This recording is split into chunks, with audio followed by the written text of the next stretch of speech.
Buenas tardes, bienvenidos al Ateneo de Madrid.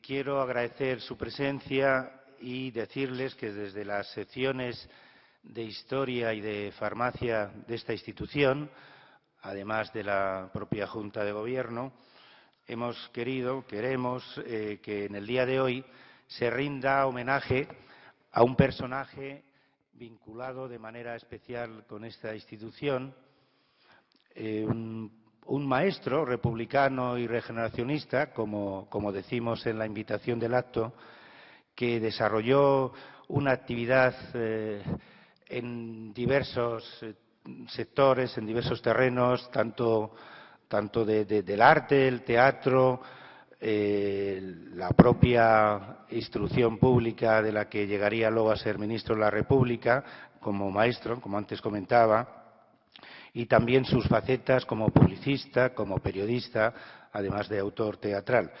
Aquí esta tarde hemos congregado a 4 personajes, todos ateneístas y todos especializados en la historia en su más amplia vertiente, que desde el Ateneo vienen realizando una actividad que todos ustedes conocen, empezando por quien ha sido presidente de esta institución, el profesor José Luis Avellán, del 2000 al 2008, y que sigue estando activo y siendo el motor de diversos actos en los que se recrea de nuevo pues la vertiente histórica de esta institución ya bicentenaria.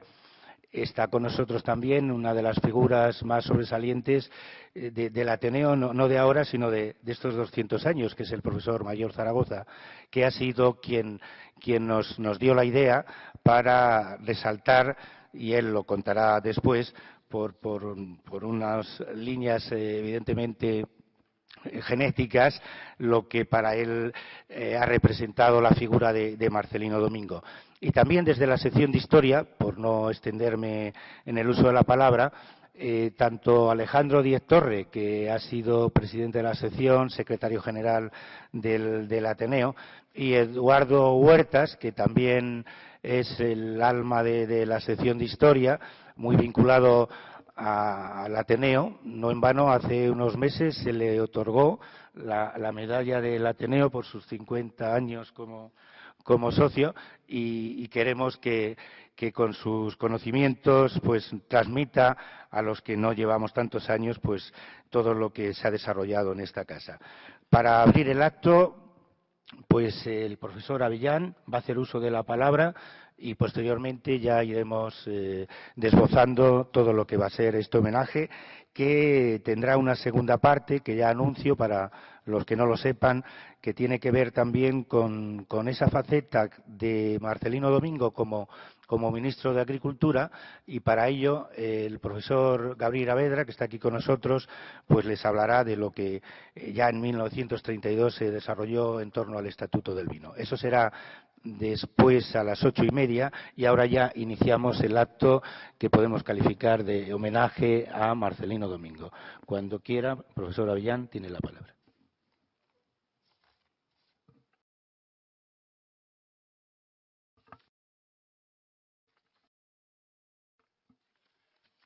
Buenas tardes. Ante todo y sobre todo, un saludo afectuoso a don Federico Mayor Zaragoza, que es quien de verdad preside este acto. Aunque él, con su generosidad habitual que ha tenido siempre hacia mí, me ha querido ceder la presidencia.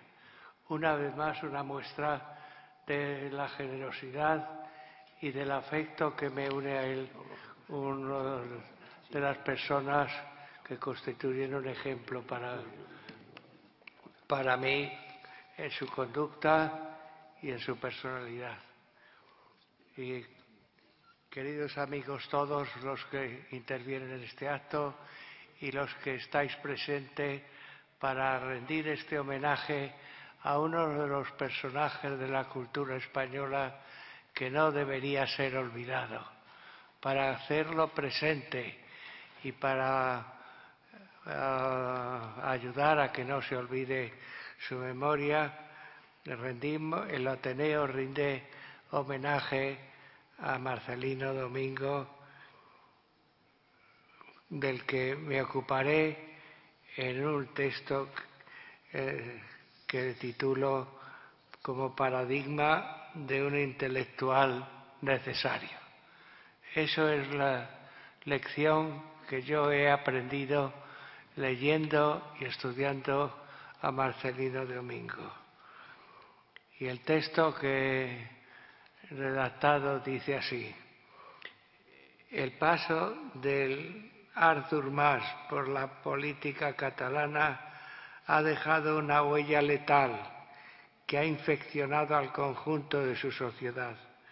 Muy pocos de los que se han acercado a su historia pueden dudar de que Cataluña ha sabido crear una cultura propia que la convierte en una nación cultural.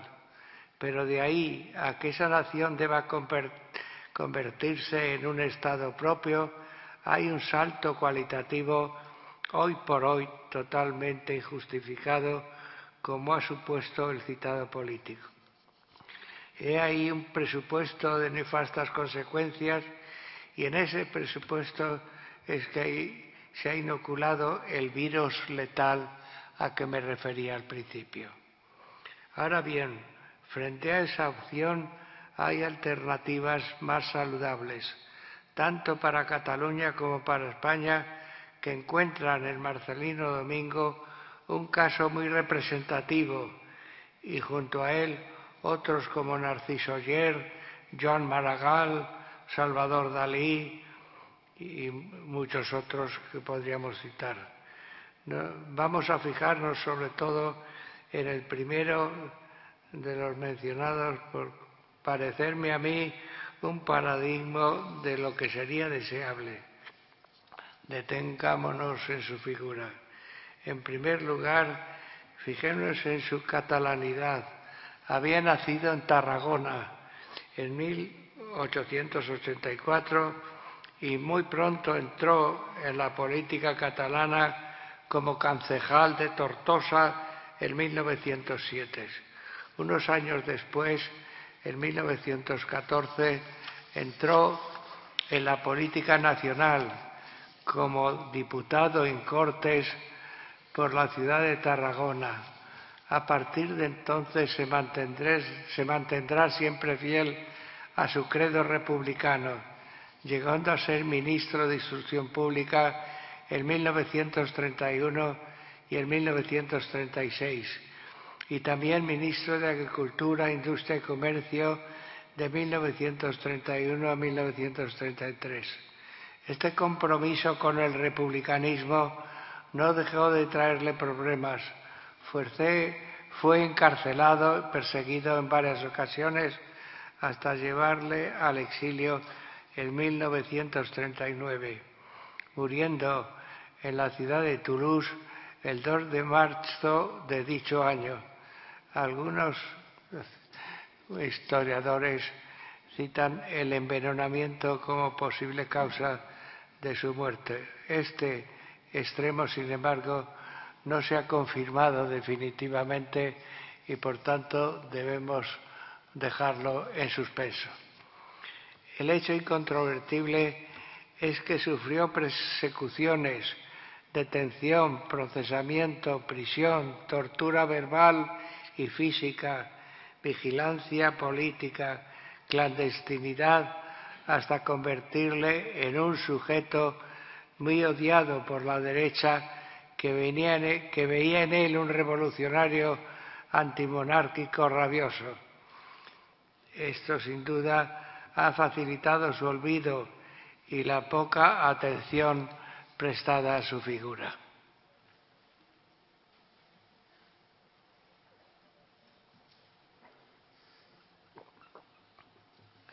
A nosotros, sin embargo, nos interesa llamar la atención sobre él, porque en muy pocos intelectuales observamos una característica que le define: su interés por mantener el diálogo con el resto de España, hasta el punto de convertirle, como decíamos en el título de esta intervención, en un verdadero paradigma.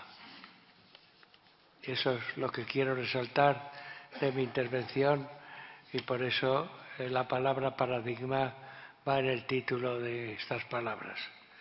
Aun manteniendo una fidelidad permanente a su cultura natal, hasta convertirle, según ha sido ya escrito por un autor eminente, un catalán de pura cepa. Marcelino Domingo no dejó nunca de prestar atención, a pesar de eso, a la cultura castellana, y en este sentido es de notar su amistad y admiración por Miguel de Unamuno, perfectamente constatable en la correspondencia que hubo entre ambos. Pero quien piense que se trata de una pura relación intelectual de admiración de Marcelino Domingo hacia Unamuno, que efectivamente existía, tenemos que llamar la atención sobre, por encima de esa amistad, está el reconocimiento intelectual, poniendo a Unamuno como ejemplo de confianza política y personal. Y así por eso le nombró como presidente del Real Consejo de Instrucción Pública. La misma conclusión podemos extraer cuando analizamos su labor como ministro de Instrucción Pública, cargo que ejerció en las dos ocasiones que he citado al principio de este acto. La primera, de abril a diciembre del 31, y la segunda, de febrero a marzo de 1936. Este último cargo fue de la máxima importancia, pues a través de su ejercicio se puso en marcha la reforma educativa de la Universidad Española, la reforma que hizo posible la Segunda República. Y ese impulso renovador constituyó un fundamento jurídico de lo que luego se ha llamado en la historia la Escuela de Madrid, centro impulsor de la filosofía de Ortega y Gasset, que ejercía como líder supremo de dicha escuela. El origen de la misma tuvo su justificación en el decreto de 5 de septiembre de 1931 y concluyó con el del 27 de abril de 1931. O sea, vemos una fidelidad a la filosofía de Ortega mantenida prácticamente durante todos los años que duró la Segunda República, del 31 al 35. En el proceso entre una y otra fecha se consolida el citado liderazgo de Ortega y Gasset, estableciendo como principio que solo en las facultades de Filosofía y Letras de Madrid y de Barcelona se pudiese conferir el título de doctor. Así se consolidaba el citado liderazgo de Ortega y Gasset, y estos dos ejemplos son una muestra palpable de que el liderazgo político de Marcelino Domingo estaba abierto a intelectuales castellanos como los acabados de citar, tanto Unamuno como Ortega y Gasset. Y esta doble conclusión nos reafirma en la idea de que Domingo era un paradigmático defensor de la conexión entre intelectuales catalanos y castellanos. Y no pasen ustedes en olvido que acabo de utilizar otra vez la palabra paradigmático, porque ese carácter paradigmático de Marcelino Domingo es en gran parte el que nos impulsa hoy a este homenaje más que merecido. Y esta misma conclusión puede explicar por sí misma el múltiple rechazo que su figura provocaba en muy diversos ambientes. Se le consideraba un revolucionario y, como se dijo en bastantes publicaciones de la época, un antimonárquico rabioso y hasta un traidor para aquellos que defendían la cultura catalana con exclusividad. No digamos hoy lo que hubieran dicho estos catalanes independentistas sobre ese compañero, ese compatriota suyo. Pero podemos imaginarlo perfectamente. La comprensiva actitud de Marcelino Domingo provocaba por sí misma la animadversión en numerosos ambientes y eso mismo constituyó el objeto de los ya citados, por otra parte, múltiples actos de hostilidad hacia su figura. Carles Bastons, que ha realizado un recorrido pormenorizado de su itinerario biográfico, cita las siguientes peripecias: persecuciones, detenciones, procesamientos, prisión, tortura mental y tortura física, vigilancia policial, clandestinidad, huidas preventivas a extranjero. No fue una sola vez, sino varias, la que tuvo que marcharse fuera de España porque los rumores que se cernían sobre su figura estaban más que justificados.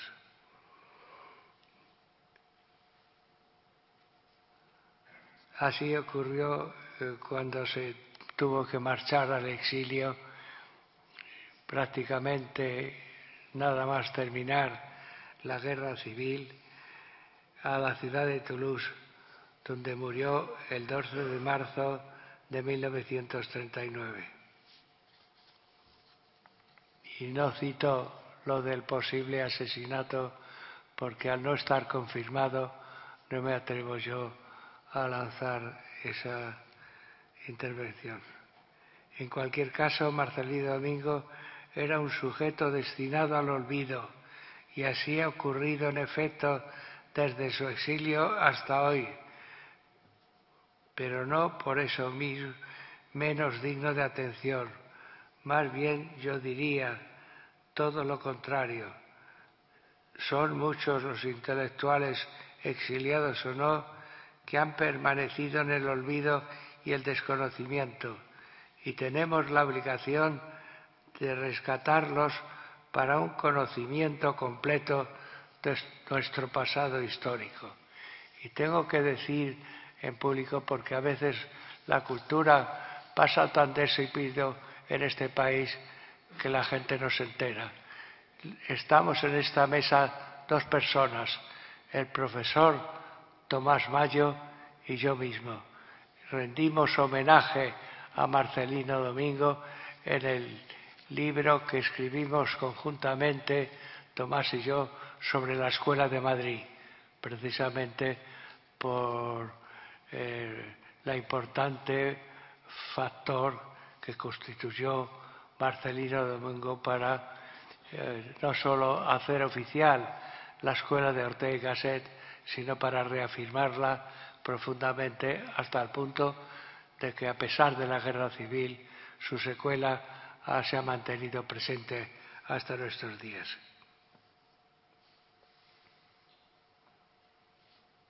Es obligado para la buena salud de la cultura española en su conjunto rescatar del olvido o de la marginación a figuras relevantes del mundo intelectual que han quedado postergadas, arrinconadas o anatemizadas. Por eso me he ocupado personalmente durante muchos años de las figuras del exilio, y en este caso de Marcelino Domingo también. Pero el caso de Marcelino Domingo no es uno más dentro del exilio, sino un catalán con perfil propio, muy digno de atención. Marcelino Domingo es un catalán abierto a la cultura castellana y capaz de dialogar con ella, y ese es el sentido de muchas de sus aportaciones. La cuestión crucial es que ese es el tipo de intelectuales catalanos de que tenemos necesidad en este momento para paliar la unidimensionalidad de la mayoría catalana, que sean capaces de dialogar con los que no son catalanes y establezcan puentes de conexión con una y otra cultura, enriqueciendo a las dos. Es necesario que el diálogo se fecunde en una comunicación interhispánica que dé frutos propios y permitan una fértil comunicación, obviando las unilateralidades que conducen a un independentismo empobrecedor. Este es el sentido en que defendemos a Marcelino Domingo como paradigma de un intelectual en nuestra época. Muchas gracias.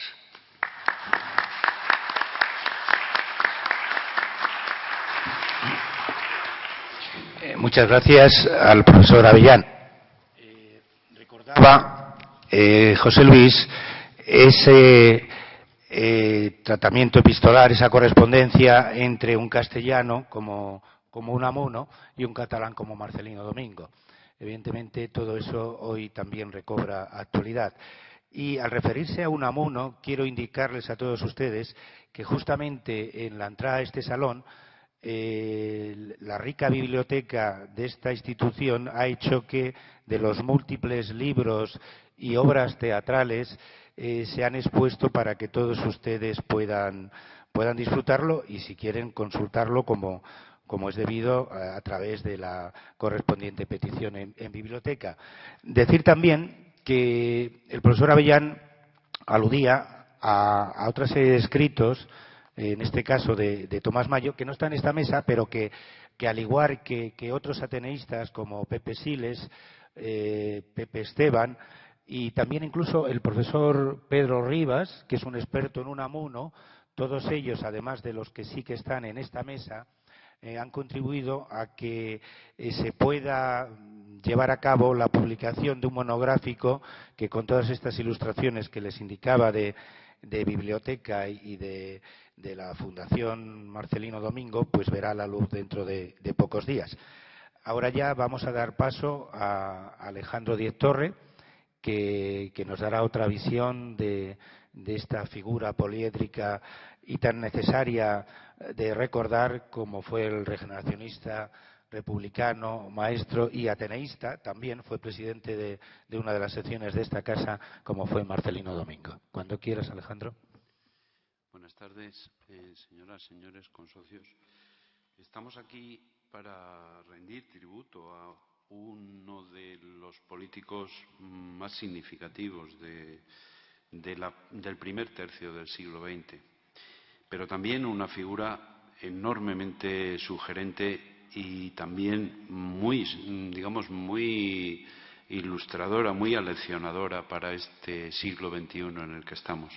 Por eso es conveniente que no se olvide no ya su figura, sino también las distintas obras y la trayectoria que marcó este catalán muy enraizado en su tierra, pero también enormemente amante de España.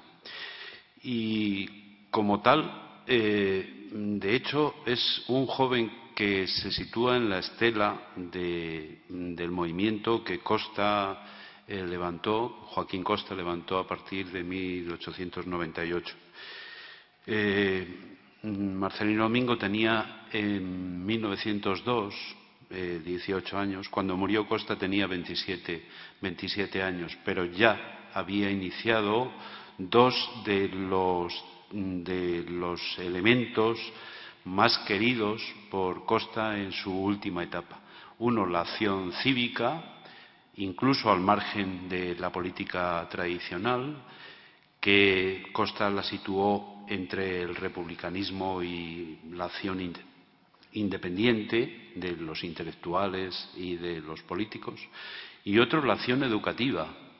Y siguiendo el ejemplo que marcó Costa de la escuela y la despensa, Marcelino Domingo se sintió atraído por la profesión de maestro, por la profesión de enseñante. Y es una de las profesiones o uno de las orientaciones que marcó su vida. A pesar de ser conocido por otras varias facetas, especialmente la de político, también la de periodista, pero también la de publicista y dramaturgo, ensayista muy conocido. Sin embargo, nunca abandonaría y desde luego siempre tendría como una de sus leitmotivs vitales la de la enseñanza, la profesión que él amaba desde principios del siglo XX en que se graduó. Se graduó en 1904 de maestro, ejerció ya desde esa temprana época el magisterio. De hecho, introdujo elementos en la política, en su acción política posterior, especialmente a partir de 1909, cuando es elegido concejal en Tortosa, elementos que provenían directamente de las enseñanzas de Costa y del regeneracionismo.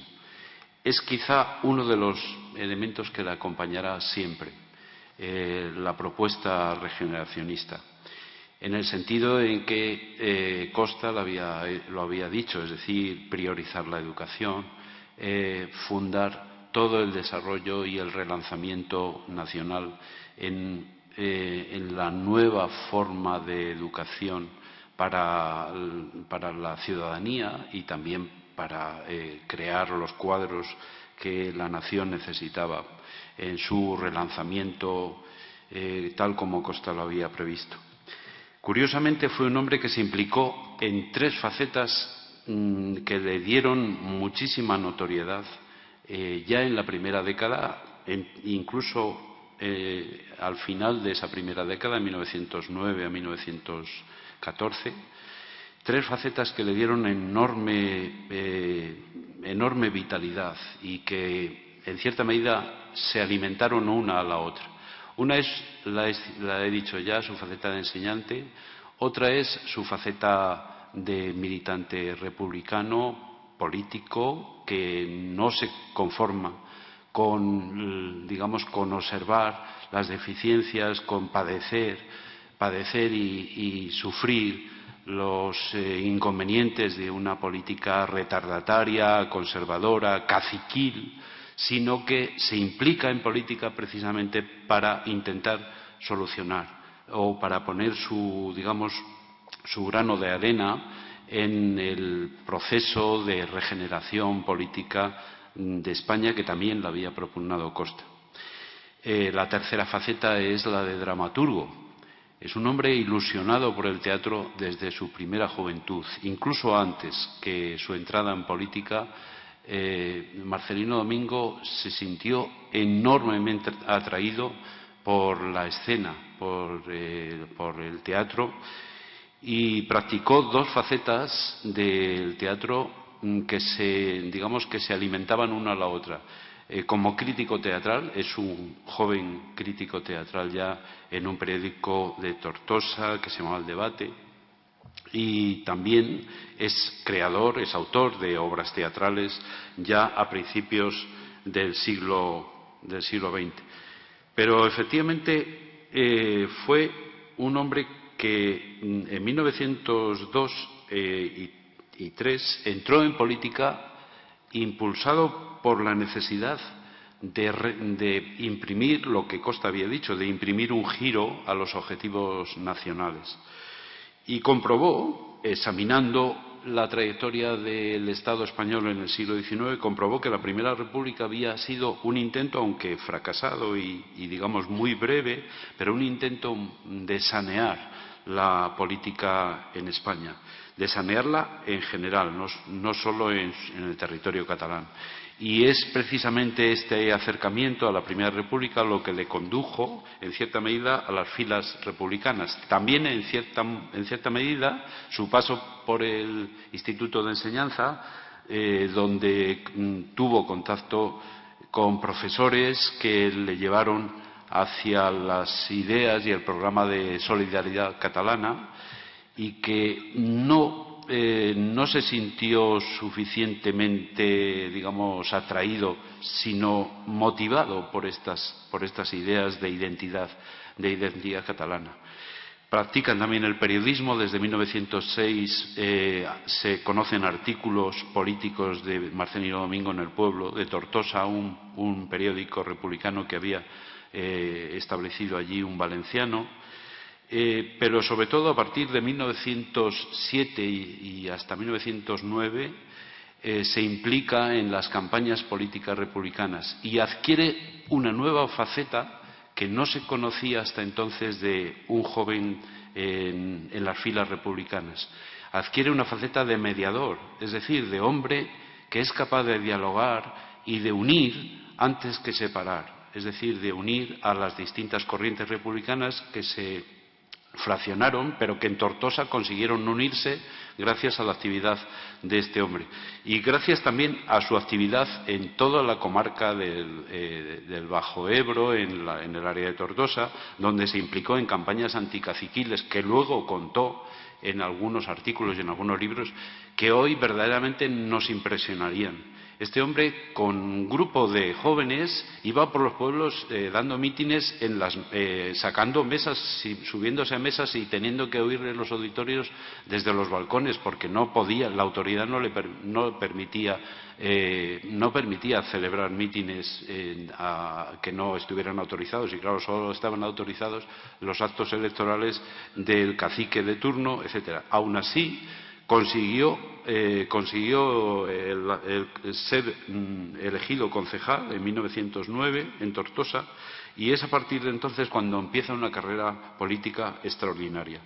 Entre 1910 y 1911 se produce un hecho en España importantísimo, es el momento de José Canalejas y la ley del candado, una ley que pretendía controlar la expansión de las asociaciones y de las órdenes religiosas, y que dio lugar a la suspensión de la intervención gubernativa, de los actos, etcétera, lo cual permitió a los republicanos actuar libremente, celebrar mítines como lo hacían los partidos dinásticos, etcétera.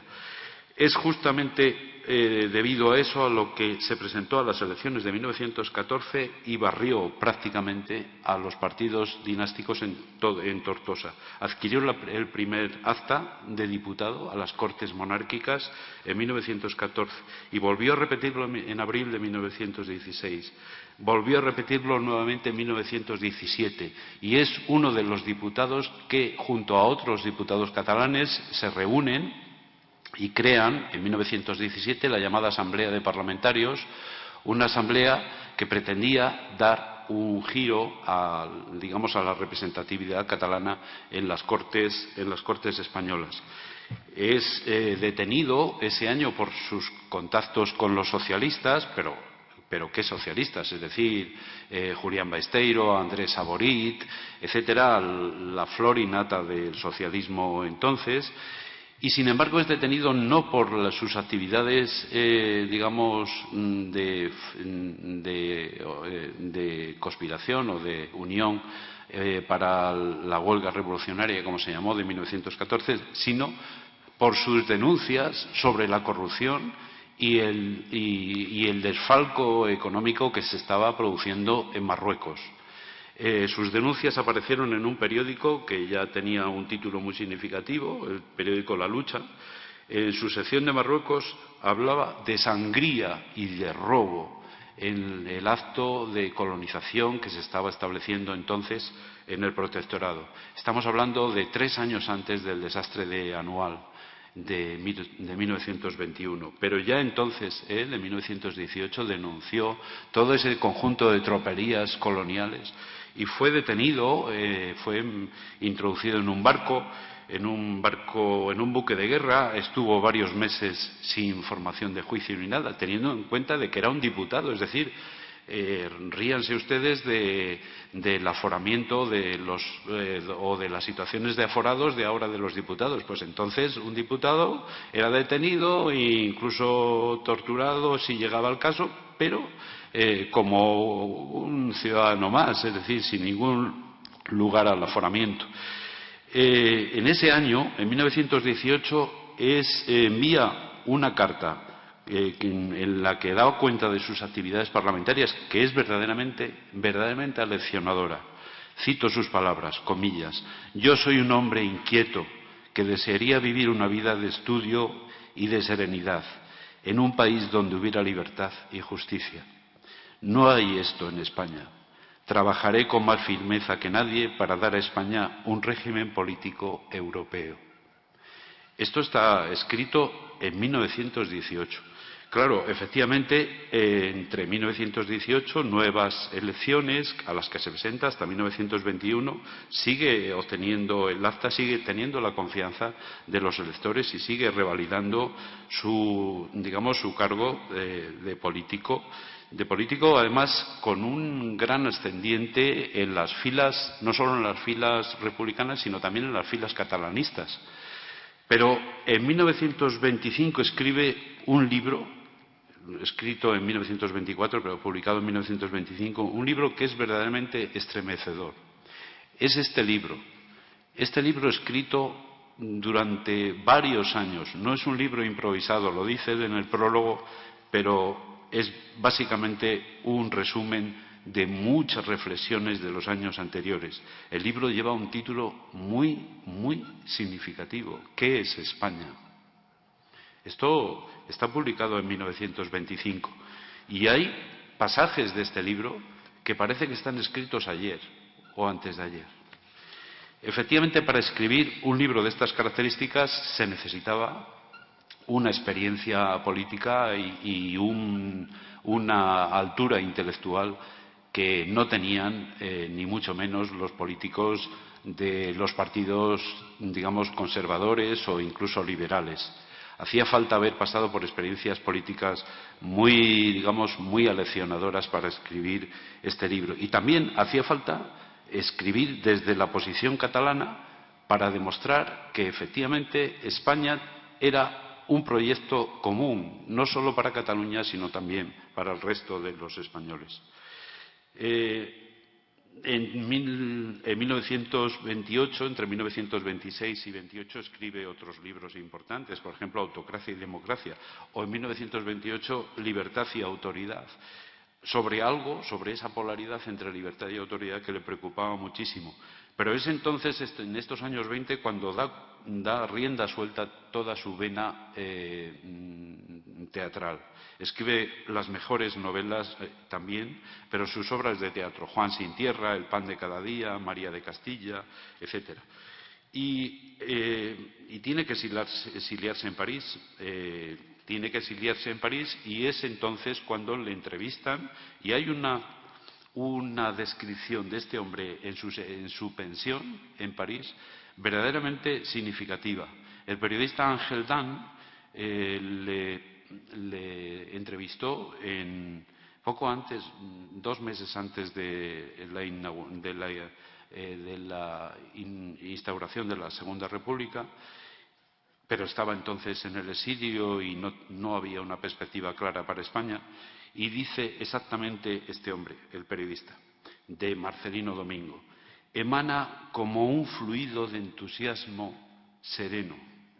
Oyéndole se respira un ambiente de optimismo, de energía y de bondad al mismo tiempo, pero de una bondad justa, sin sectarismo. Es decir, de un hombre que prácticamente se había hecho a sí mismo como político, pero también se había hecho a sí mismo como intelectual, y había sido un guía para muchos republicanos, tanto en Cataluña como en España.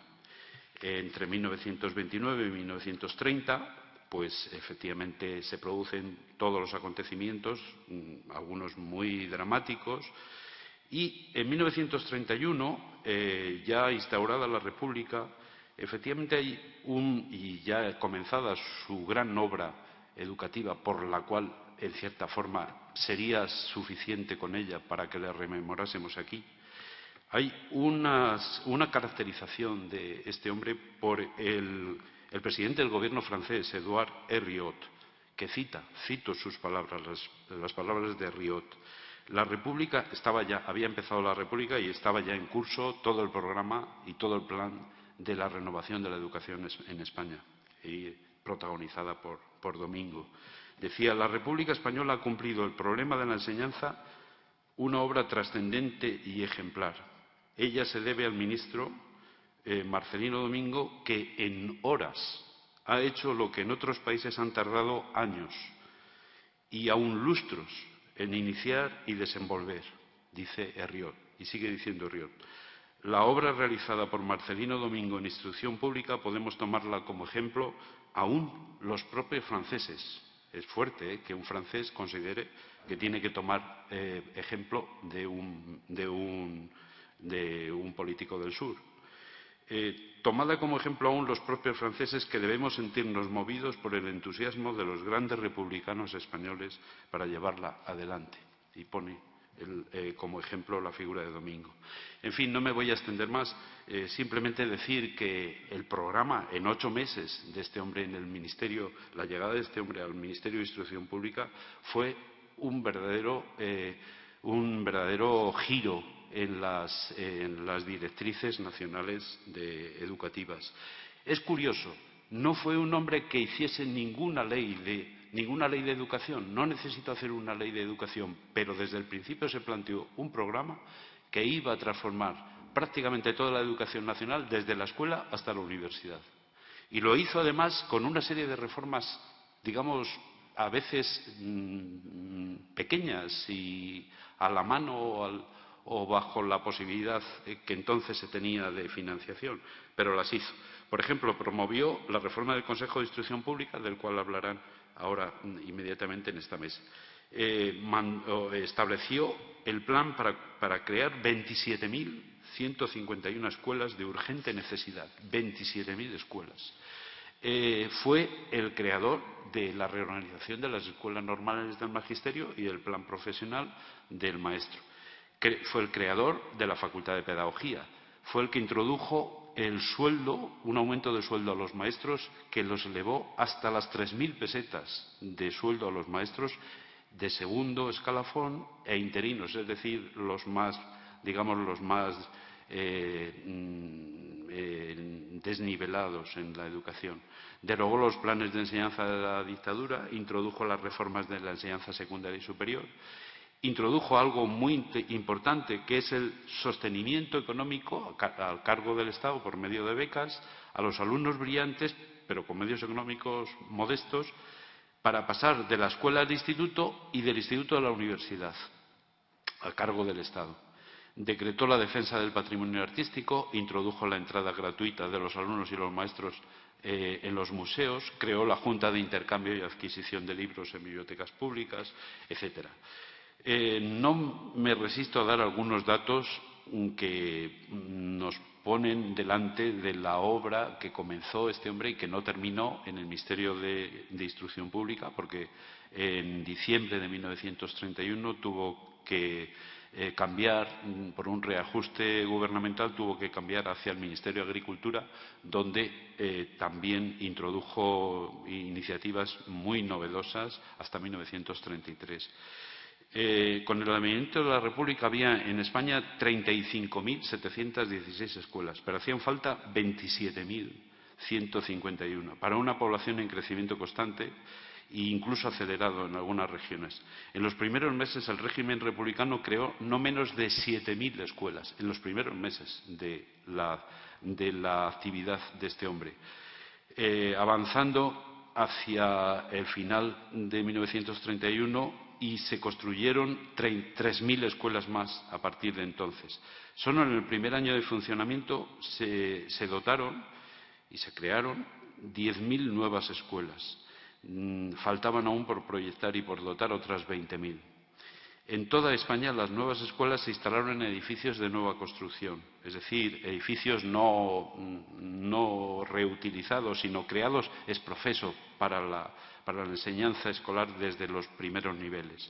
Además, con un conjunto de medios materiales que estaban diseñados en la Oficina Técnica de Construcciones Escolares, dirigida por un arquitecto, el arquitecto Antonio Flores Urdapilleta, un arquitecto de la Residencia de Estudiantes, y que iba en consonancia con las pautas racionalistas y naturalistas de la nueva arquitectura higienista europea. Fue el que introdujo en los cuadros de enseñanza básica la promoción de 20.516 enseñantes. Más del 40% de esta cifra, de estos 20.516 enseñantes, nuevos enseñantes, eran mujeres, más del 40%. Fue, por lo tanto, el nuevo régimen el que abrió una vía profesional y de promoción educativa para las mujeres que hasta entonces había estado cerrada.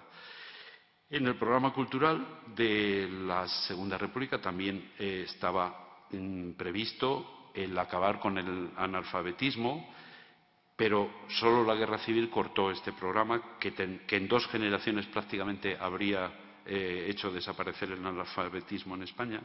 Abarcaba también el programa un conjunto de aspectos circunescolares, como la creación de cantinas y roperos escolares. Por ejemplo, el incremento en 1931 a 1933 de cantinas y roperos escolares, esto nos parece ahora una cosa muy anecdótica, pero era fundamental, porque era donde comían la población escolar prácticamente menesterosa y sin posibilidad de alimentación, comían las escuelas en estas cantinas escolares.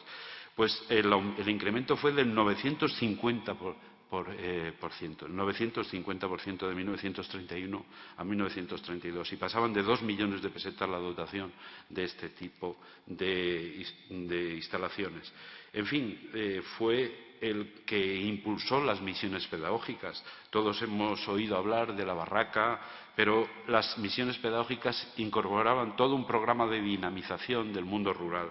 Por ejemplo, con funciones teatrales como la de la barraca, pero también con conferencias, con cine, con exposiciones, etcétera.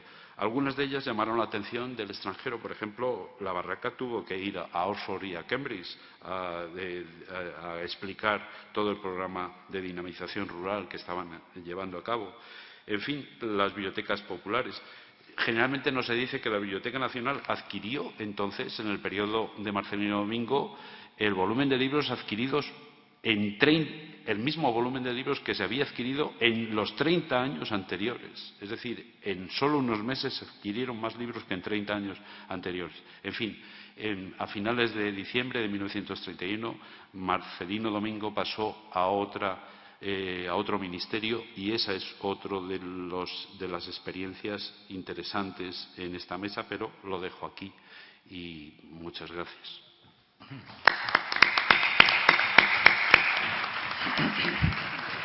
Muchas gracias al profesor Alejandro Díez Torre por habernos desgranado esa enorme relación de actividades que desarrolló Marcelino Domingo.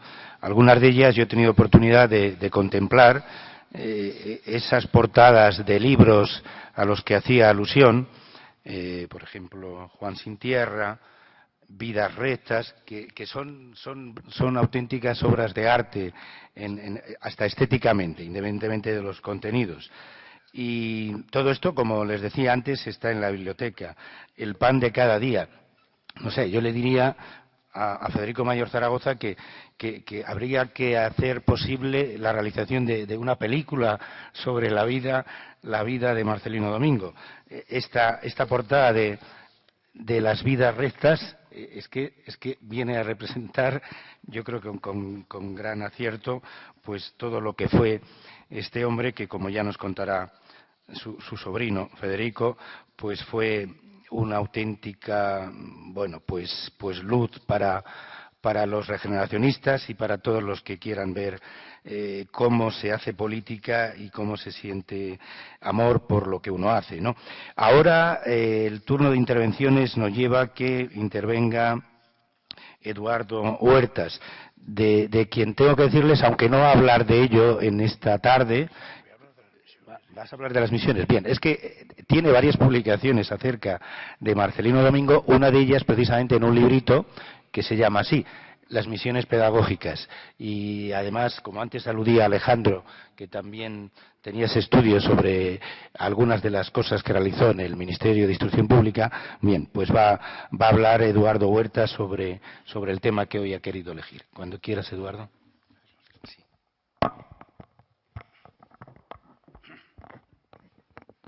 Buenas tardes, señoras y señores. Hay 3 medidas de urgencia en la materia educativo-cultural que atacó Marcelino Domingo, nada más proclamarse la República. Una, ya se han aludido aquí, que es la creación masiva de escuelas, la creación masiva de bibliotecas. La otra es la reorganización del Consejo de Instrucción Pública. Tanta importancia dio Marcelino Domingo a este órgano superior de cultura de la nación, el Consejo, que el 27 de abril, o sea, pocos días después de proclamada la República, nombró presidente del Consejo de Instrucción Pública a Unamuno. ¿Para qué? Precisamente para que marcara los cauces por donde había de caminar la reorganización de ese Consejo. Y la tercera medida de urgencia es la creación del Patronato de Misiones Pedagógicas. Marcelino Domingo era esencialmente un maestro, y esencialmente un maestro republicano. Y decía, ha de convertirse España en una escuela. Es preciso sembrar España de bibliotecas. Ningún pueblo sin escuela, ninguna escuela sin biblioteca. Y las bibliotecas tienen que tener libros, por eso al final de su mandato, allá en noviembre del 1931, Marcelino Domingo, por decreto del 21 de este mes, creó la Junta de Intercambio y Adquisición de Libros. Pues bien, ya la reorganización del Consejo de Instrucción Pública lo podrán ver en la revista Panacea, porque lo voy a publicar ahí. Y voy a hablar un poco de las misiones pedagógicas. Marcelino Domingo fue ministro de primer ministro de Instrucción Pública en el gobierno provisional, cuando todavía no existía la Constitución de la República. O sea, fue ministro desde abril a diciembre, y en diciembre fue cuando se aprobó la Constitución. Por lo tanto, hablamos del gobierno provisional. Y fue ministro, volvió al Ministerio de Instrucción Pública en el Frente Popular de febrero, exactamente al 13 de mayo, en que se negó a formar parte del gobierno de Casares Quiroga, al que le había encomendado Azaña, presidente de la República, que formara gobierno. Se decía que Marcelino Domingo estaba molesto porque pensaba que debía haberle encargado a él formar el gobierno y no a Casares Quiroga. Justificó el no querer seguir siendo el ministro de Instrucción Pública en el gobierno del año 36, diciendo que se iba a dedicar a trabajar en su partido, que no era el radical socialista primero, sino Izquierda Republicana, que en las primeras elecciones que tuvieron para los cargos de la Junta resultó elegido presidente de Izquierda Republicana precisamente Marcelino Domingo y vicepresidente Casares Quiroga. Bien, entonces Marcelino Domingo, cuando entró en el Ministerio de Instrucción Pública, se manejó en estos 2 ejes de coordenadas. Por un lado, la Institución Libre de Enseñanza y por otro, el Partido Socialista Obrero Español. Y desde este asentamiento, de estas coordenadas, nombró subsecretario del Ministerio a Domingo Barnés, un republicano radical socialista independiente, miembro destacado de la Institución Libre de Enseñanza y director de algunas de las instituciones ideadas y pensadas por miembros de la institución, como por ejemplo el Museo Pedagógico Nacional. Y nombró director general de primera enseñanza, que es el punto principal, las escuelas rurales, todo esto, a Rodolfo Llopis, miembro destacado del PSOE y sobre todo dirigente de la Unión General de Trabajadores y presidente de la Federación de Trabajadores de la Enseñanza, la FET, que estaba dentro, existe hoy día, de UGT. Rodolfo Llopis, en su despacho, que se puede ver, hay fotos, tenía los retratos de Giner de los Ríos y de Manuel Bartolomé Cosío, los dos institucionistas famosos, al lado de Pablo Iglesias. Domingo Barnés era profesor de psicología en la Escuela Superior de Magisterio y fue luego catedrático de paidología en la Universidad Central y, como he dicho, director del Museo Pedagógico Nacional, fundado por Manuel Bartolomé Cosío. Rodolfo Llopis era admirador, a pesar de ser un eminente socialista, era admirador de los métodos pedagógicos de la institución y era discípulo de Manuel Bartolomé Cosío y de Luis de Zulueta, dos institucionistas insignes. Y era profesor, en principio, antes de venir al ministerio, de la Escuela Normal de Cuenca y director de la sección de pedagogía de esta casa, del Ateneo, y fundador de la revista de Escuelas Normales. Marcelino Domingo, precisamente, publicó en el Boletín de la Institución Libre de Enseñanza dos artículos laudatorios de Giner de los Ríos y de la institución, diciendo que la institución era la más alta, la más sabia organización con que cuenta nuestra patria. Eso por lo que respecta a Giner de los Ríos, fundador de la institución y a la institución. Y publicó también Marcelino Domingo un artículo sobre Manuel Bartolomé Cosío, que lo tituló Cosío o el diálogo, y lo publicó el 14 de septiembre del 35, que fue el año en que murió Manuel Bartolomé Cosío. En este artículo, voy a citar unas palabras porque efectivamente dan que pensar, ¿no? Dice, en esta España, en el año 35 ya, en esta España de guerra y abrazos, de discusión y disputa, un varón simboliza el diálogo, Cosío o el diálogo, Cosío o la personalización de una España que no era, y que para que llegara a ser había hecho Cosío de su propia vida un magisterio permanente, un ejemplo impecable. El español, no era como Cosío, pero España, si aspirara a ser una personalidad histórica, el español había de aspirar a ser como Cosío era. Y dice, pobre España despersonalizada, impersonal. Cosío ha cerrado sus labios dejando de dialogar en uno de los momentos en que el diálogo sería más necesario y en que uno más tenue que sea menos posible. Pero no sé lo que decían en aquellos tiempos.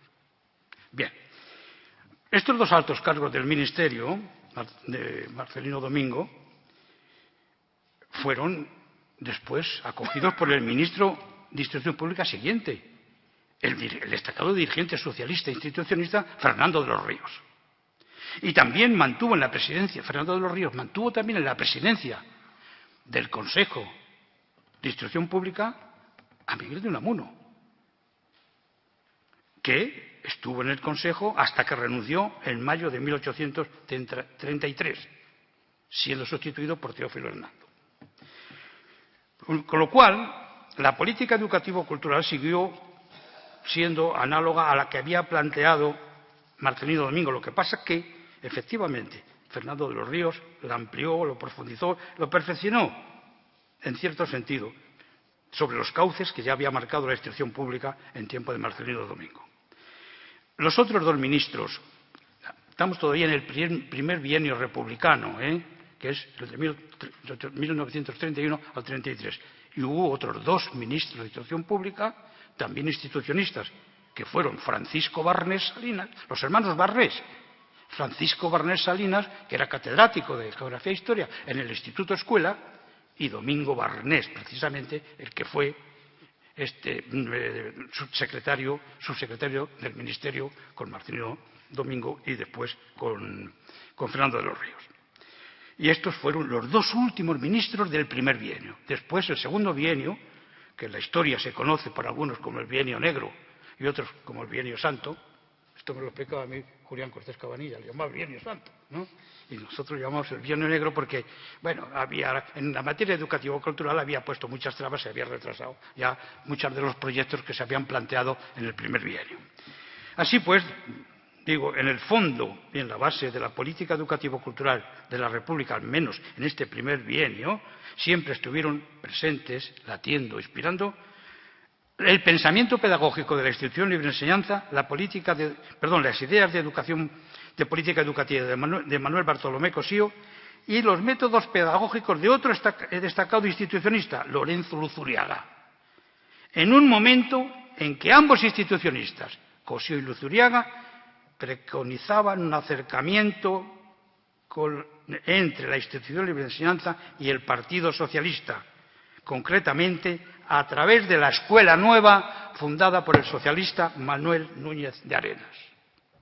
Pues bien, desde estas coordenadas, Marcelino Domingo dio luz verde a una empresa clave de política educativo-cultural más urgente de la República, la empresa más completa por su polivalencia y por la talla de sus gestores, los mejores intelectuales y los mejores profesionales de la enseñanza del momento. Esta empresa es la obra de las misiones pedagógicas, cuyo patronato fue creado el 29 de mayo del 31, o sea, al mes y pico de creación de la República, a poco más de un mes, cuando todavía la República, como he dicho antes, no tenía Constitución y el gobierno era provisional.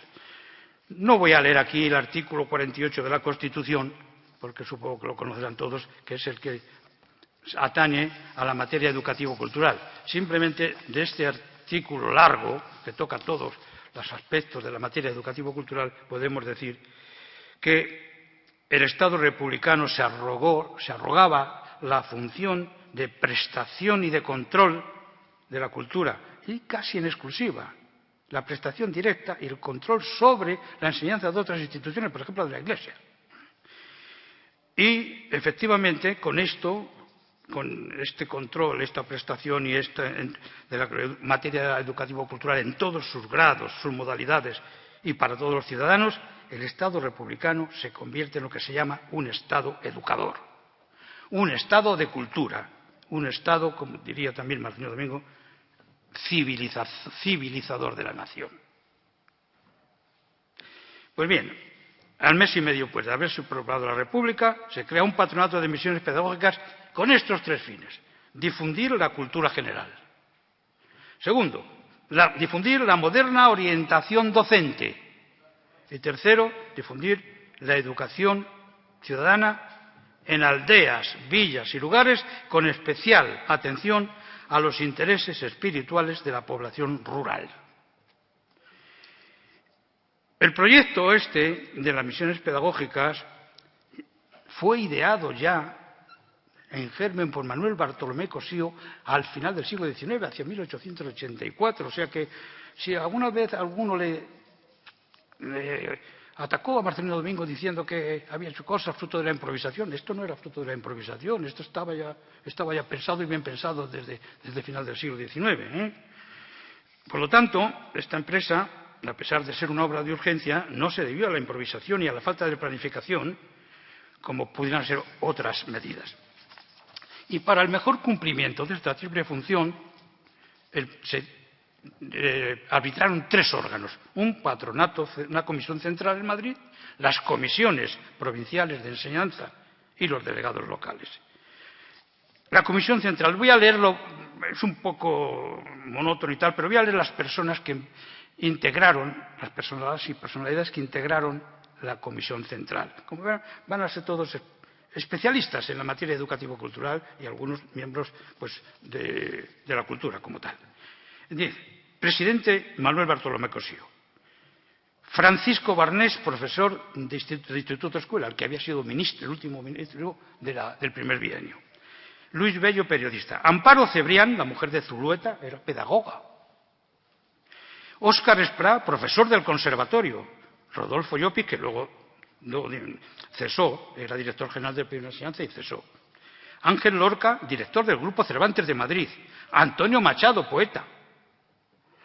Lucio Martínez Gil, secretario de la Federación de Trabajadores de la Tierra de UGT. María Luisa Navarro, la mujer de Lorenzo Luzuriaga, también era pedagoga, directora de la Escuela del Hogar. Marcelino Pascua, director general de Sanidad. Enrique Rioja Lobianco, director del Instituto de San Isidro de Madrid. Pedro Salinas, poeta. Juan Uña y Sartou, profesor de universidad e institucionista destacado. Y secretario, Luis Álvarez Santullano, profesor de la Residencia de Estudiantes. Como pueden ver, era todo lo mejor que había en el momento. Sin embargo, los cargos públicos dimitieron. Por eso, dimitió Rodolfo Llopis, no entró Domingo Barrenés, dimitió también Lucio Martínez Gibao, no aceptaron la denuncia porque tenían cargo público. Pues bien, los servicios que colaboraron o que ayudaron a poner en marcha ese primer eje que he dicho, la difusión de la cultura general, fueron 7 servicios. Y verán ustedes las personalidades, que son 7 servicios cuyos coordinadores fueron los siguientes. El servicio de bibliotecas, coordinadores Juan Vicente Lallave, María Moliner y Luis Cernuda. Servicio de cine, don José de Valdelomar, director de cine. Servicio del museo, Rafael Dieste, Antonio Sánchez Barbudo, Ramón Gaya y Luis Cernuda. O sea que, el Teatro y Coro de las Misiones, Alejandro Casona y Eduardo Martínez Torner. El Guiñol de las Misiones, Urbano Lugris, Rafael Dieste otra vez. Y el servicio de música, Óscar Esplá, que era un gran músico, y Enrique López Durán y Matilde Moliner, la hermana de María Moliner. Pues estos son los que integraron, los que llevaron a efecto el establecimiento de bibliotecas populares fijas y circulantes en todo, vamos, o sea, hay todo un despliegue por los pueblos de España, desde Galicia hasta el Pirineo. Llevaron bibliotecas a fundaron las escuelas, llevaron bibliotecas a todas las escuelas. Organizaban también sesiones de cinematografía y proyecciones fijas y científicas en los pueblos. Organizaban veladas musicales de coros y orquestas pequeñas, con audiciones de radio y de discos. Organizaban exposiciones reducidas del Museo del Prado, para exponerlas en las escuelas de los pueblos. Y luego, un poco más tardía, fue la organización del Teatro y Coro de las Misiones.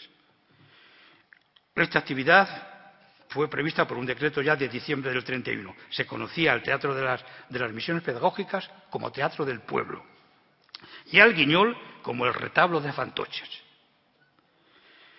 El segundo eje que decíamos era el de la moderna orientación pedagógica.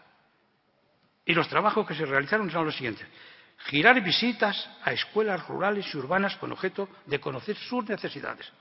Celebrar semanas y quincenas pedagógicas en las escuelas de los cabezas de partido, las cabezas de región, a donde podían ir todos los maestros del alrededor, para hacer cursillos de perfeccionamiento consistente. Esas semanas en dar lecciones prácticas de ciencias y letras con los maestros y los niños, examinar la realidad social y natural que rodeaba a la escuela, realizar excursiones con los maestros para que estudiaran la naturaleza y ver los valores naturales que tenían que apreciar y decidir la aplicación posible de los recursos y actividades relacionados con el fomento de la cultura general en el apartado anterior. Y hay un tercer eje, que es un eje ya más político, la educación de ciudadanos, las misiones pedagógicas. En este tercer eje de la educación ciudadana desplegó solamente 2 tipos de actividades. Uno, reuniones públicas donde se afirmaban los principios democráticos que son postulado de los pueblos modernos. Y segundo, conferencias y lecturas sobre la organización del Estado, la administración pública y participación ciudadana. Como empresa política, pues las misiones pedagógicas eran una obra de urgencia que como la masiva creación de escuelas y bibliotecas, constituían la respuesta oficial e inmediata a la secular indigencia y abandono material y espiritual en que se hallaban los pueblos del medio rural españoles. Al alfabetismo crónico. Con estos principios, el gobierno republicano quería reparar cuanto antes la injusticia histórica que ese abandono y esa indigencia les había causado. Pero también tenía las misiones pedagógicas que cumplir otros fines, a saber, la inoculación en los pueblos de los principios democráticos, como he dicho, y servir de instrumento de afirmación y establecimiento de los valores e ideales de la propia República. Como obra de urgencia de un Estado definido como Estado educador y como obra de una política cultural moderna, desde el principio, las misiones pedagógicas suscitaron una admiración en muchos medios internacionales, como la Oficina Internacional de Educación de Ginebra y en Francia la Universidad de la Sorbona, instituciones en que se dieron conferencias sobre ellas. Tan importante le pareció al siguiente ministro de Instrucción Pública, don Fernando de los Ríos, le parecieron las misiones, que dijo, las alabó siempre, y dijo: esta es la primera vez que el poder público se ha acercado al pueblo con su prestigio para hablarle de sus propósitos y para elevar su nivel cultural. Por vez primera, en España también se intenta que coincidan en el mismo punto, la universidad, la escuela y el pueblo. Con esto yo termino esta exposición, porque no quiero alargar más, simplemente quiero decir una cosa. En los 5 años pacíficos de la República hubo nada menos que 12 ministros de Instrucción Pública y 14 gobiernos. Pero fíjense ustedes los ministros. Marcelino Domingo era radical socialista y luego fue de izquierda republicana. Fernando de los Ríos, socialista. Francisco Barnés, izquierda republicana, y Domingo Barnés, radical socialista independiente. En el segundo bienio, ya Pareja Llévenes era un cedista del Partido Radical. Salvador de Madariaga era un republicano independiente. Fíjese usted qué abanico de ideologías había aquí. Filiberto Villalobos era también del Partido Radical, un liberal demócrata del Partido Radical. Joaquín Duhalde, liberal democrático del Partido Reformista. Prieto Vances, que era el único técnico que había. Juan José Rocha, que era un cedista también. Luis Bardají, que era un chapaprietista del gobierno de Chapaprieta, que era uno de los que tuvo un gobierno en la República corto, pero lo tuvo. Y Manuel Becerra, radical disidente. Y en el Frente Popular volvieron, como he dicho antes, Marcelino Domingo y Francisco Barnés, desde febrero del 36 hasta el 18 de julio del 36, cuando empezó la guerra. Y en la Guerra Civil hubo 2 ministros de Instrucción Pública. Uno, en el mandato de Largo Caballero, fue Jesús Hernández, comunista. Y en el mandato de don Juan Negrín, segundo, Blanco González, anarquista. Total, como he dicho, 12 ministros, 19 gobiernos, contando todos, en la Guerra Civil, etcétera, etcétera. Con esto no quiero cansarles más. Muchas gracias. Bien.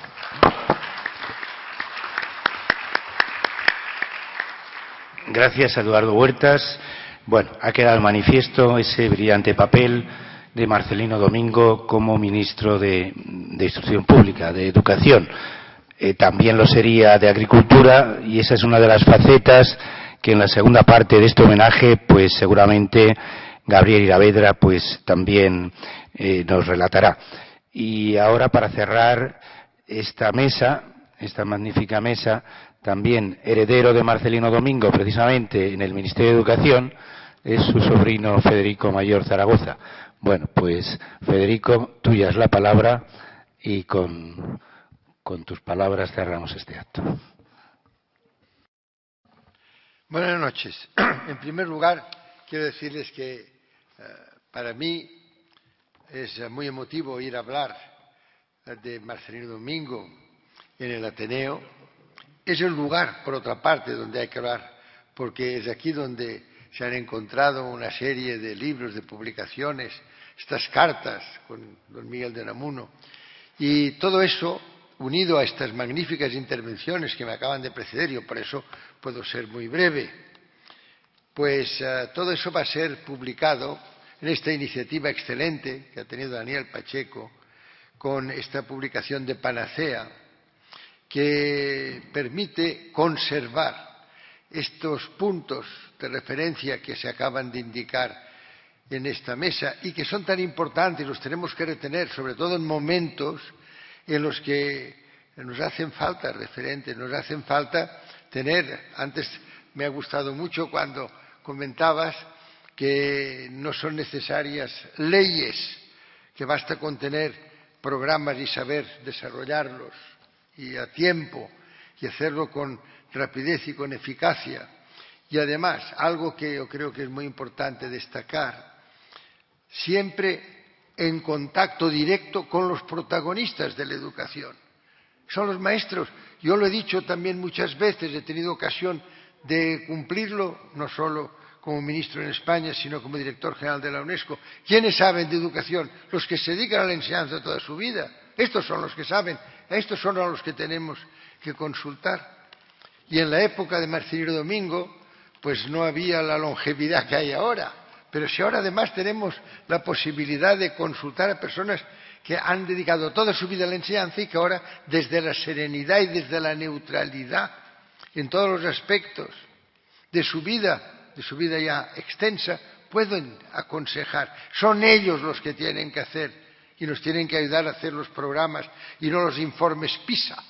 Es que Marcelino Domingo tenía también mucha suerte. En aquella época la OECD todavía no existía y, por tanto, los informes no los hacía una entidad económica, sino que se inspiraba directamente en los maestros. Todo eso, lo que se acaba aquí ahora de comentar, y estos libros, estas fotografías del fondo bibliotecario que existe aquí mismo en el Ateneo, para que se pueda unir a los que existen en el Parlamento de Cataluña, al que existe en el Archivo de las Tierras del Ebro y en el que existe en la Biblioteca Marcelino Domingo de Tortosa, que es el lugar donde, como ustedes saben, él era maestro de Roquetes, de un pueblo muy cercano a Tortosa. Todo eso, y es lo que a mí me gusta hoy decir, y lo digo en ponderando la labor que realiza Daniel Pacheco, será publicado. Y digo que para mí, para mi familia, será muy importante, porque de esta manera podremos enviarles a todos, para que también lo tengan en sus respectivas casas, pues este libro que hace referencia a un miembro de nuestra familia que ha sido para todos un honor. Hay que reconocer que durante muchos años no fue fácil. Tuvo que tener mucha paciencia y saber aceptar pues una serie de actitudes absolutamente normalmente antidemocráticas, pero estábamos en este medio. Pero lo que no cabe duda es que el aprendizaje humano que nos ha permitido tener a partir del ministro Marcelino Domingo, del personaje Marcelino Domingo, ya también se ha destacado antes de que fuera ya maestro a los 22 años, pues él ya estaba con una cosa que se llamaba tertulia familiar, y hacían obras de teatro y representaba obras de teatro con sus hermanas. No lo pudo hacer con mi abuela, porque mi abuela murió al tener el segundo hijo. Mi padre fue el primero y la segunda hija era una mujer, la tía Pepita, pues murió. Por tanto, la abuela Pepita no pudo hacer teatro, pero sí que lo hacían. Tenía otras dos hermanas, se llamaba la tía Pilar, a la que yo conocí muy bien. Se casó con el que era alcalde de Barcelona, alcalde durante la República, Juan Benet, y era una persona extraordinaria.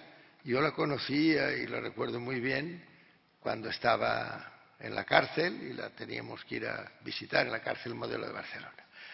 Había otro hermano que era el tío Juan, y el tío Juan vivió en Barcelona. Vivió discretamente, también tuvo problemas, pero vivió discretamente.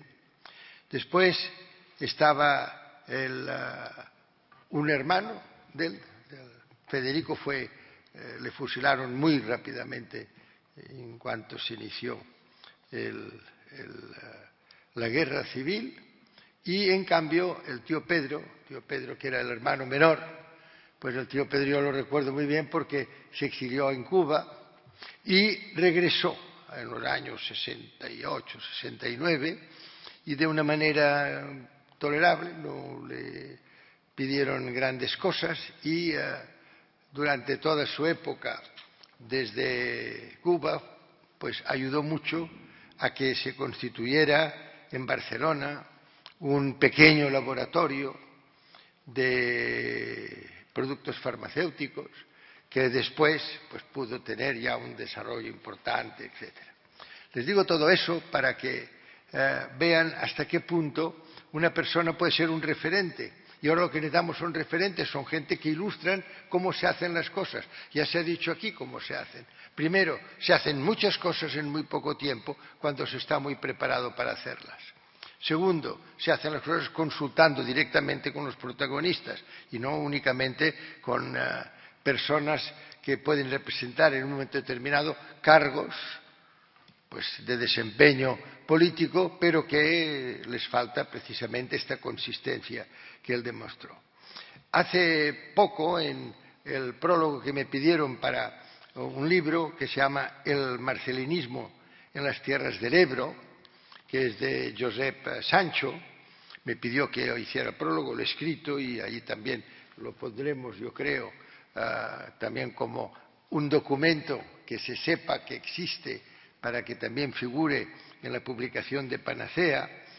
Empieza con una frase de Marcelino Domingo que también se ha mencionado aquí y dice: allí donde no hay escuela no hay república. Pues ahora estamos en lo mismo. Allí donde no hay escuela no hay un país importante. ¿Por qué? Pues porque la ciudadanía, que es lo que cada ser humano es importante, cada ciudadano es importante, la ciudadanía es una ciudadanía que hoy pues va por otros caminos, tiene un poder mediático inmenso que hace que no pueda muchas veces ni siquiera darse cuenta de que estos principios inmutables que deben guiar a la humanidad pues no existen prácticamente. ¿Por qué? Pues porque nos convierten en espectadores, no en actores de nuestra vida. Todo eso yo creo que hoy es muy importante y todos sabemos que dependerá de la educación, de si somos capaces realmente a escala nacional, a escala europea. Europa, en estos momentos, desde un punto de vista educativo, también se ha dicho aquí, ya en aquel momento se pensaba precisamente en tener instituciones pedagógicas en Europa de gran relieve. Sin embargo, en estos momentos, como ustedes saben, Europa es una unión monetaria, pero no es una unión política, ni es una federación fiscal. Es que no hemos sabido más que hacer una unión mercantil. ¿Por qué? Pues porque estamos en un sistema que lo único que sabe hablar es de dinero y de beneficios a corto plazo y de un sistema económico pues que ha eliminado además el multilateralismo democrático. Porque ha habido un momento en que sí había referencias internacionales que precisamente recogían a este tipo de pedagogos, a Paulo Freire, a Piaget, pero todo eso, ya saben ustedes lo que pasó en los años 80, en la década de los 80.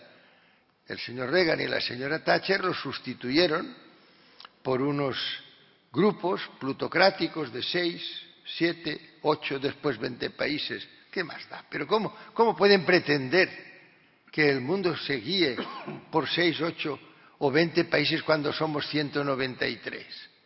Ya ven ustedes, por tanto, que hoy más que nunca hace falta que nos demos cuenta de que la educación es la solución, pero que esta educación tiene que basarse en referentes de esta talla, en referentes de esta capacidad de guía, en referentes que nos digan que lo importante son los maestros y que cada estudiante es distinto y que tiene que haber esta atención más personalizada, más próxima.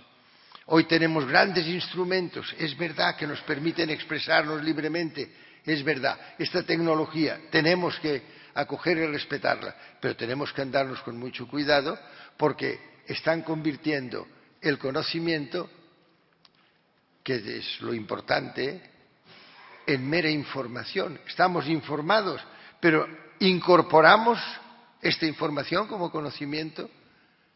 ¿Incorporamos esta información como un medio de conducta? Queridos amigos, yo no me voy a extender, pero lo que sí que quiero decirles es que de esta tertulia familiar, de estas obras de teatro realizadas, ya le digo, por el propio Marcelino Domingo, sobre todo con dos hermanas, con Pilar y Paquita, todo eso ya reflejaba que había este deseo de creación intelectual y que estaba él ya fraguando esta capacidad que tenía, porque una de las cosas que tenemos que tener en cuenta, cuando ahora se hablaba de misiones pedagógicas, yo os agradezco mucho todo lo que habéis dicho, porque pensar que ya existía un señor que se llamaba Francisco Giner de los Ríos, y Francisco Giner de los Ríos hacía varios años que había dicho que educación es dirigir la propia vida. Fíjense qué maravilla, esto es lo que yo lo he proporcionado, se lo he dicho muchas veces a los que han estado en el ministerio recientemente. Y les decía, pero ¿por qué preguntan ustedes? Miren ustedes, tenemos una definición, la definición que da la UNESCO, basada precisamente en personas como Paulo Freire y el propio Giner de los Ríos. Dice, educados son los que son libres y responsables. Fíjense qué maravilla. Esto es lo que tenemos que procurar. Lo demás viene el que uno después sea un buen físico, un buen químico, o que sepa inglés. Ahora todos tienen que saber inglés. Todo esto se añade a un ser educado, a un ser que actúa en virtud de sus propias reflexiones, a un ser que es capaz de anticiparse, a un ser que es capaz de reflexionar, de manejar, de inventar. Esto es lo que caracteriza a cada ser humano. Les digo todo eso porque yo creo que hoy el que podamos de momento refrescar en nuestra mente personajes de la creatividad, de la acción, de los puntos de referencia que representa un Marcelino Domingo es bueno para todos. Sea cual sea nuestra ideología, sea cual sea nuestra manera de pensar, es bueno porque hoy necesitamos luz para un futuro que además ahora, y también lo he dicho y se lo he comentado muchas veces a Daniel, como científico, hoy lo tenemos que hacer ya urgidos, porque por primera vez en la historia podemos llegar a puntos de no retorno. Sería una irresponsabilidad total imaginar que en medio ambiente podemos llegar a puntos de no retorno, podemos dejar ya a nuestros hijos y descendientes una habitabilidad de la tierra deteriorada, una calidad de vida muy inferior a la que nosotros hemos recibido. Claro, y la gente, pues esto, como estamos, como les digo, en un contexto tan mediático, en donde yo lo comprendo, a mí también me gusta el fútbol y tal, pero claro, llega un momento en que nos damos cuenta de que estamos absolutamente invadidos por este inmenso poder mediático, que además está en muy pocas manos en el mundo. No llega a 10 personas las que dominan más del 65% de los medios de comunicación a escala mundial. Bueno, entonces, don Francisco Giner de los Ríos. Don Francisco Giner de los Ríos ya habló de la pedagogía ambulante. Ya hacía varias décadas que había hablado de la pedagogía. Y por eso, como todo eso ya había fermentado en Marcelino Domingo le nombran en el mes de abril y en el mes de mayo, el 12 de mayo me parece que es, ya habla de las misiones pedagógicas. Y como acaba de decir ahora, que es verdad, me ha encantado la relación, porque esto, fíjense ustedes, qué patronato, ¿verdad? Un patronato con don Antonio Machado. El otro día me preguntaban, ¿a usted con quién le gustaría, de las personas que ya no existen, poder sentar a almorzar y estar con ellas? Y dije, pues a Cervantes y a Antonio Machado, que es que son unos personajes, oye. Bueno, pues Pedro Salinas, otro gran personaje, el de la voz a ti de vida, el que nos dice a todos que tenemos, que les debemos la voz, que no podemos permanecer silenciosos, que no podemos permanecer de espectadores evitando hacer nuestros comentarios, que tenemos que jugárnosla, tenemos que decir lo que pensamos, la voz a ti de vida. Debemos la voz hoy a los jóvenes, debemos la voz a los demás. Este era Pedro Salinas, qué personaje. Y una cosa muy importante, uno de los más forofos y amantes de las misiones pedagógicas era una persona de Orihuela, ¿verdad?, llamada Miguel Hernández. Miguel Hernández, mire, lo tengo aquí. Dice, Miguel Hernández optó por entregarse en cuerpo y alma a las misiones pedagógicas que tenían como objetivo llevar la cultura y los principios de libertad a los pueblos, muchas veces sin carretera y azuzados por el hambre, que jamás habían escuchado un recital poético ni visto la representación de una obra teatral. Qué maravilla imaginarse a Miguel Hernández recorriendo los senderos de tantos pueblos y pueblos con sus misiones pedagógicas. En el índice de esta obra que les acabo de decir, de esta obra de Josep Sancho, únicamente así muy sobre la marcha, pero decirles para que ustedes vean lo que él habla del contexto de las tierras del Ebro en estos años en que él habla del marcelinismo en las tierras del Ebro. Y estos años que él pone desde 1914 hasta 1935. Y habla, por ejemplo, el seguimiento y la consolidación de un movimiento que lo que pretendía, se ha dicho muy bien, y aquí José Luis Avellán, todos han expresado lo que pretendían, era esta regeneración. Ellos decían, lo que tenemos que hacer es tener un sistema realmente democrático, en donde los ciudadanos cuenten, y para que cuenten en aquel momento los tenían que ir a buscar, porque si no, la gente nacía, vivía y moría en unos kilómetros cuadrados.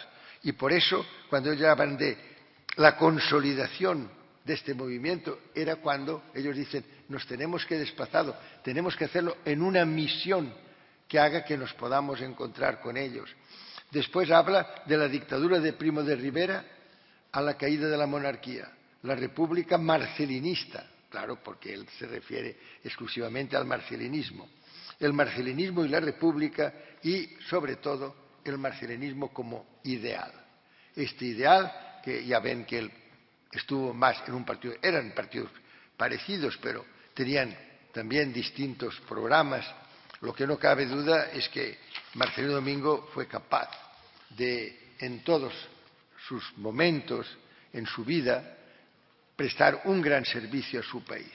Les voy a únicamente decir, hay un libro, hablando de escuela, en la República, hay un libro de Josep Lluís Carod Rovira, que se llama precisamente así, De la escuela a la República, de Marcelino Domingo. Y quisiera decirles que también lo he mencionado y lo van a incorporar en esta publicación, y así acabo, pero creo que es importante que veamos hasta qué punto estas personas eran realmente unos seres que pensaban que tenía que haber unas transformaciones y que ellos debían ser los ejemplos. Más vale un ejemplo que 100 sermones. Miren ustedes lo que dice su compañera Filo, escribiendo desde Londres a La Habana, donde estaba su hermano Pedro, el pequeño, el 26 de febrero del año 38. Piensen que era un poco menos de un año antes del fin de la guerra. Antes del fin de la guerra. Querido Pedro, como te dice Marcelino, volveremos dentro de pocos días a tu casa en La Habana, porque ellos tenían que hacer, y estuvieron haciendo varias intervenciones en los Estados Unidos, en algunos países de América Latina, en Inglaterra, en Francia sobre todo. Esta carta está escrita desde Londres.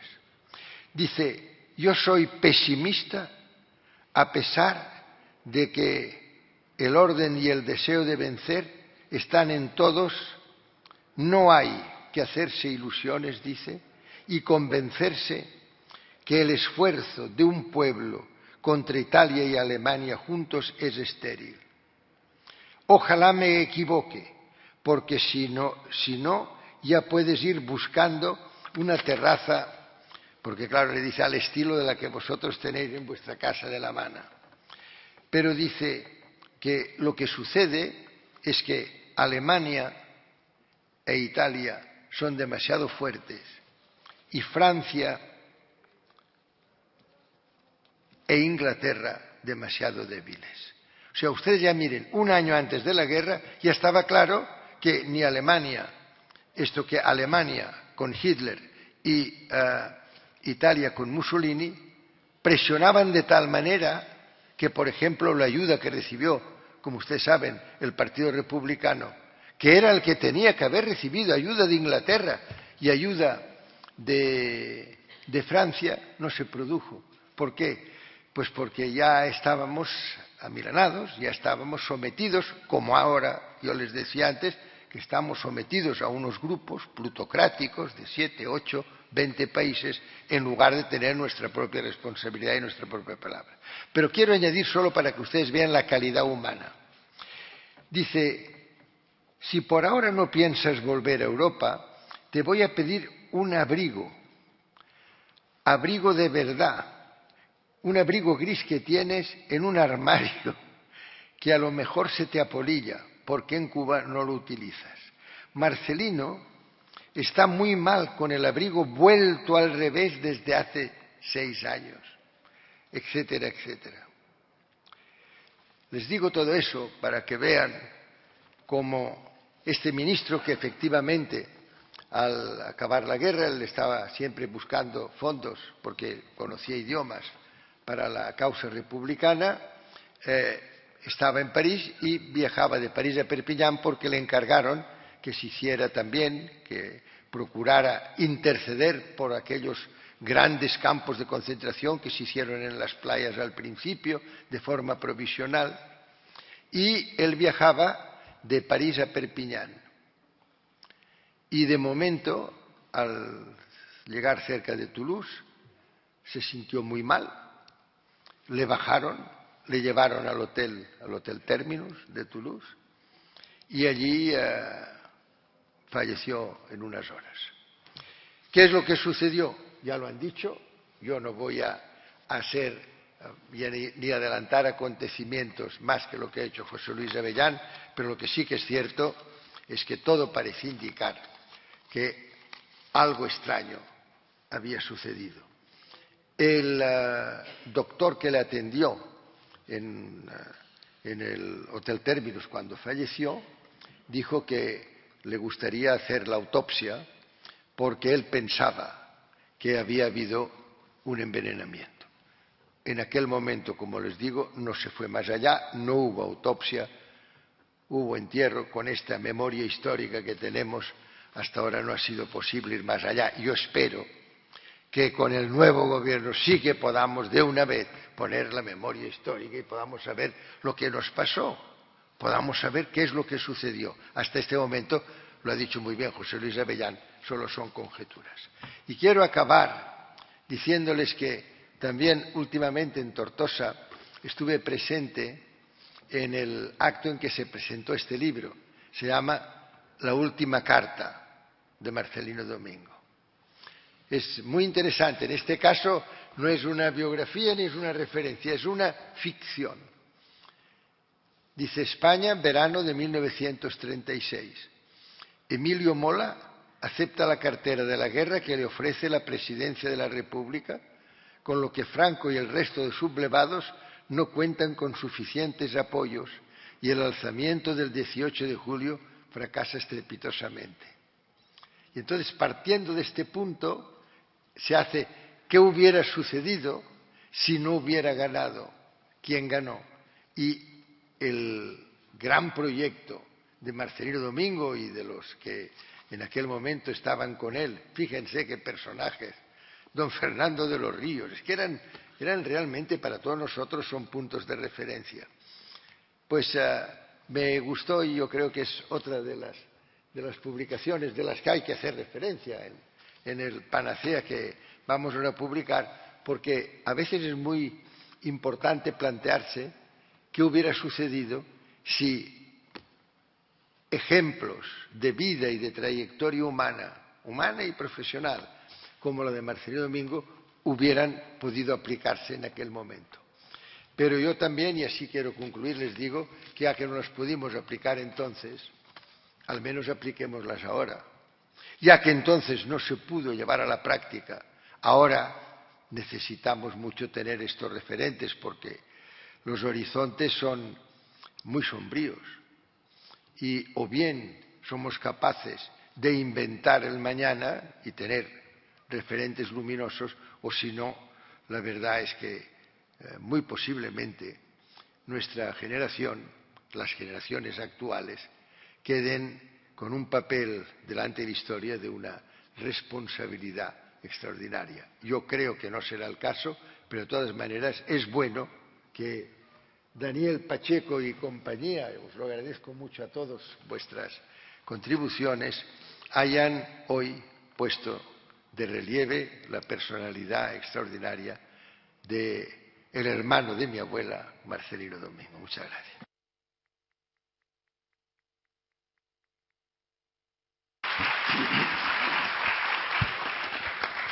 Muchas gracias, Federico.